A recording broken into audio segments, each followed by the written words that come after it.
Hello, welcome to Old Virginia Homes. Location, location, location. Imagine that your beautiful and beloved home is sitting on such a prime piece of real estate that you decide to give up your front yard for the expansion of a large 5-story hotel that you will then see from behind. So the view from the front of your property is now the back of the hotel. And your house is now hidden from street view. The financial compensation is promising, but is the payoff really worth it? From its inception, a grand launch into Virginia society in 1753, through present day, this house and its immediate surroundings have seen several rather sad iterations. But all this happened after its heyday, when it was the most splendid house in the city, and it hosted a long list of notables such as General Braddock, George Washington, Benjamin Franklin, Thomas Jefferson, and many others. Thank goodness for the Northern Virginia Regional Park Authority, who purchased the dilapidated house in 1970 and began a 6-year restoration project, revealing the house in all her former glory in 1976 as part of the bicentennial celebration of the American Revolution. Join me 50 years later during this semi-quincentennial celebration as we visit Carlyle House, an old Virginia home in Alexandria. Let's go. In mid-18th century Virginia, Alexandria was a rising port town, fueled by trade and full of opportunity. In 1739, a young Scottish merchant named John Carlyle arrived here with healthy ambition and resolve, but not much more than that. He was a second son, so it would have been difficult to become a landowner in England. However, in the New World, he excelled as a prominent landowner, merchant, and town leader.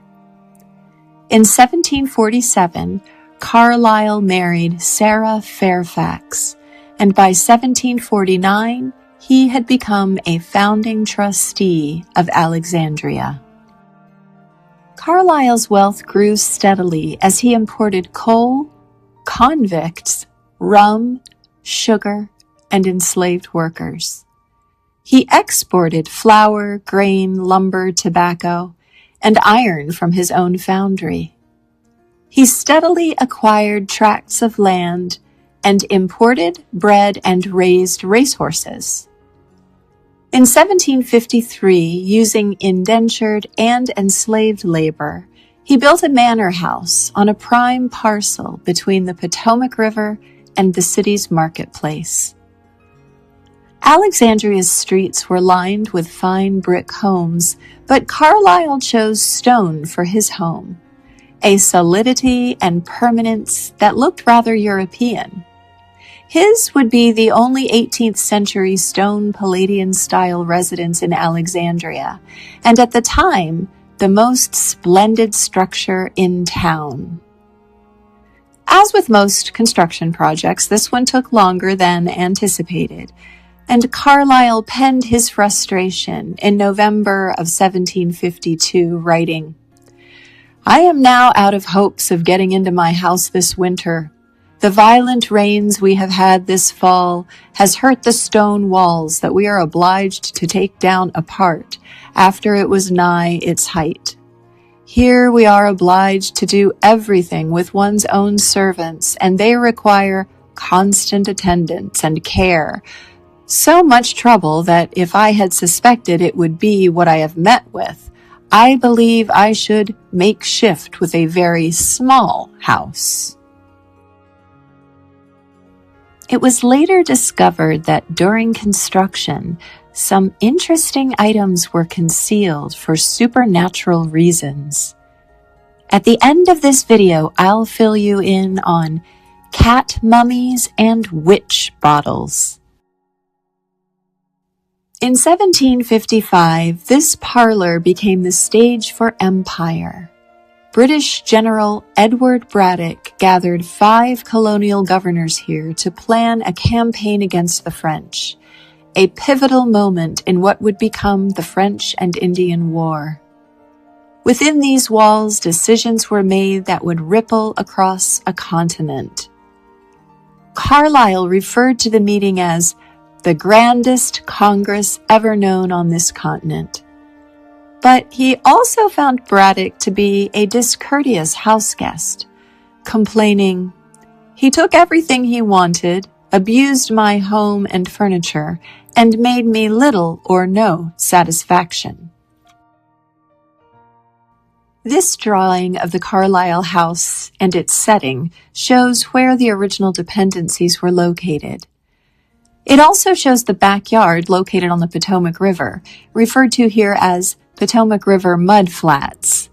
Over the years, these flats were filled in, and today the house is 2 blocks away from the river.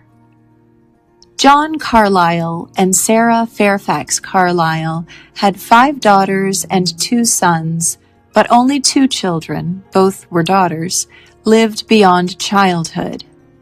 Sarah died in 1761 following the birth of their 7th child.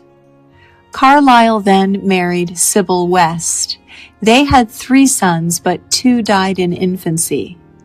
Sybil died in 1769 after complications from her 4th pregnancy, which terminated in miscarriage.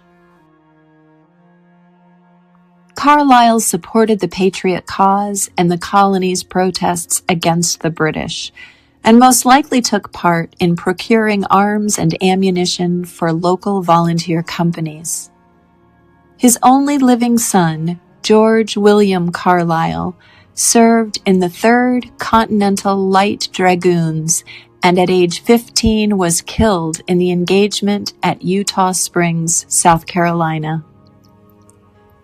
John Carlyle died in 1780. At the time of his death, he personally owned at least 67 enslaved individuals who were divided amongst his heirs, along with his other personal property. Because women were not able to own property at the time of Carlyle's death, Carlyle House was inherited by his young grandson, John Carlyle Herbert. The 5-year-old and his parents, Sarah and William Herbert, moved into the house in 1782. In 1803, the young heir, now an adult, sold a portion of the Carlyle House land for construction of the Bank of Alexandria. This was the first building in Virginia that was constructed specifically for banking, and only the second in the United States constructed for that purpose. In 1827, John Carlyle Herbert sold Carlyle House. Upon John Lloyd's acquisition of the mansion, it was rented out to families and ultimately became a crowded tenement. In 1841, it was written that a large and handsome mansion built as a family residence by an English gentleman named Carlyle is now occupied by a number of poor families, 2 or 3 living in each of the separate floors, and the whole building, exterior and interior, is gradually to ruin for want of occasional repairs. This was the beginning of Carlyle House's decline, but it got worse.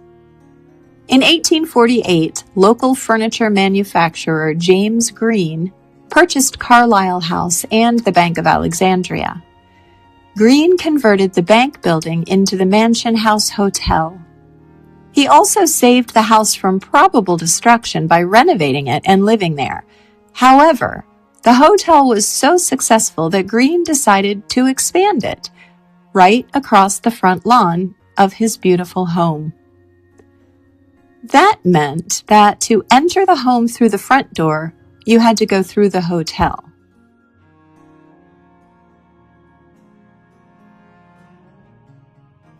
This old photograph of the front door of the house gives you a good perspective of just how oddly crowded things had become. The back of the hotel is shown on the far right side.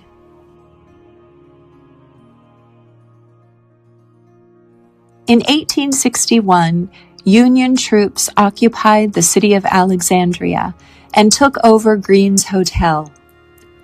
Later that year, the Union Army also evicted Green and his family from Carlyle House, taking it over as well. The hotel was converted into a hospital for Union soldiers, and the house became quarters for doctors and high-ranking Union officers. An 1862 diary of Henry Whittington, an Alexandria resident, recalls the situation as Green being one of the greatest sufferers by the occupation, adding, "Just after the Battle of Bull Run, they occupied his hotel, the largest and finest in the city, and after abusing it, most shamefully left the premises in such disorder as to require great repairs and months of cleansing. And he had scarcely reopened it when they demanded its evacuation, to which he was compelled to accede, and voluntarily offered him a large rent, but was told upon the first month's rent coming due that his rent money was ready whenever he would take the oath of allegiance to the U.S. Of course, the rent remains unpaid." After the war, the hotel reopened and became known as Braddock House, hearkening back to that renowned General Braddock meeting in the Holmes parlor.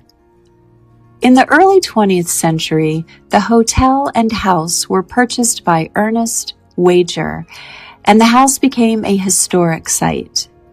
The hotel was converted into apartments.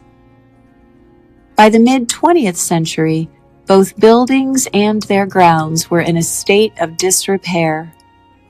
In 1970, Northern Virginia Parks acquired the properties and began their plan for restoration of the house, which included tearing down the hotel to reveal the house from its hidden position behind the large building once again. This was a controversial decision, as some people felt that the historic hotel was also worth saving. As much as I am a historic preservation advocate, it sure is nice to see this view out the front door. Carlyle House now has breathing room. Its setting is no longer cluttered and claustrophobic. So what about those witch bottles and cat mummies? During the restoration project, a stonemason made a grisly discovery in the chimney, a mummified cat. At first he assumed that a cat had crawled in there and died. However, further exploration determined that the dead cat was resting in a sealed stone alcove inside the chimney, and that it had been sprinkled with herbs. A 16th century British folk tradition was to conceal various artifacts during the building of a home to protect the inhabitants from witches and bad spirits. Items would include bodies of dead cats and witch bottles. Evidence of witch bottles have also been found in the house. Witch bottles would have been filled with urine and sharp objects.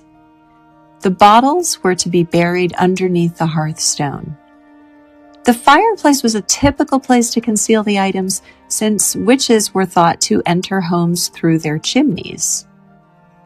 Ghost hunters have visited Carlyle House and recorded some peculiar activity that they felt is indicative of spirits. I experienced nothing out of the ordinary when I visited the house. Only fascination and admiration for how the house has endured all of its changes over its 274-year lifespan. It's a wonderful example of perseverance and preservation. Thank you for visiting Carlyle House with me, an old Virginia home.